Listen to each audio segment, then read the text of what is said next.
जगत गुरु रामभद्राचार्य अक्सर चर्चा में रहते हैं। अभी प्रेमानंद महाराज को लेकर भी उन्होंने कुछ ऐसा कहा था जिससे काफ़ी विवाद हो गया था। अब उन्होंने कहा है कि बगैर पढ़े लिखे सबको वेद व्यास बनना है।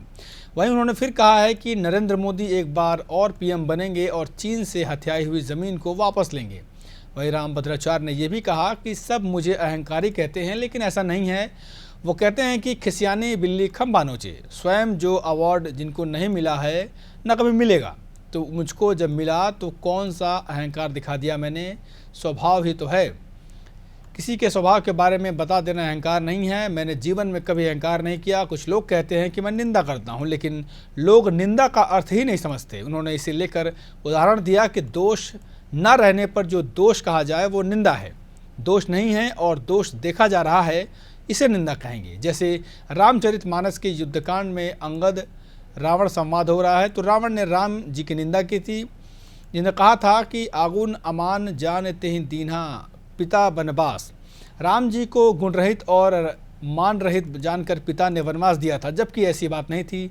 वो तो कैकेयी के कहने पर ही राम जी वनवास पे गए थे। तो मैंने कभी किसी संत की निंदा नहीं की। हाँ, मैं विरोध करता हूँ जब कोई गलत कहता है, लेकिन वो निंदा नहीं है।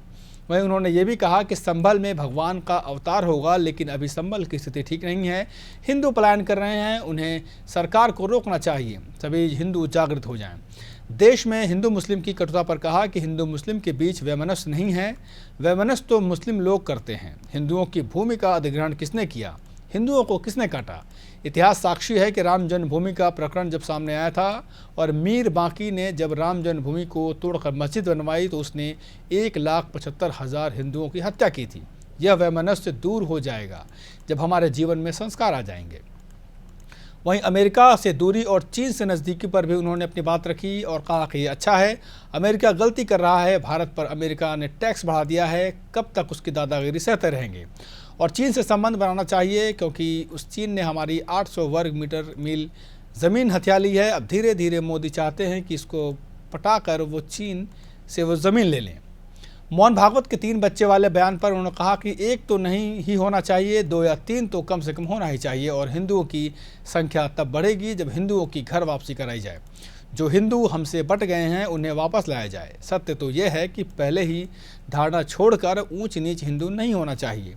देश में मोदी के बाद कौन पीएम बनेगा, इस सवाल पर भी उन्होंने कहा कि मोदी को एक बार और पीएम बनना चाहिए और वो बनेंगे, फिर भगवान किसी न किसी को बनाएंगे जो भी राष्ट्र को प्रेम करेगा। मोदी ने अच्छा काम किया है, अच्छा करते भी रहेंगे।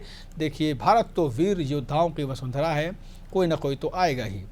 इतना ही नहीं, उन्होंने एक बार फिर कहा कि संस्कृत पढ़ना अनिवार्य है। जब तक संस्कार नहीं आएंगे तब तक मानस बदलेगा नहीं, और जब तक मानस नहीं बदलेगा तब तक ये कुकर्म होते रहेंगे।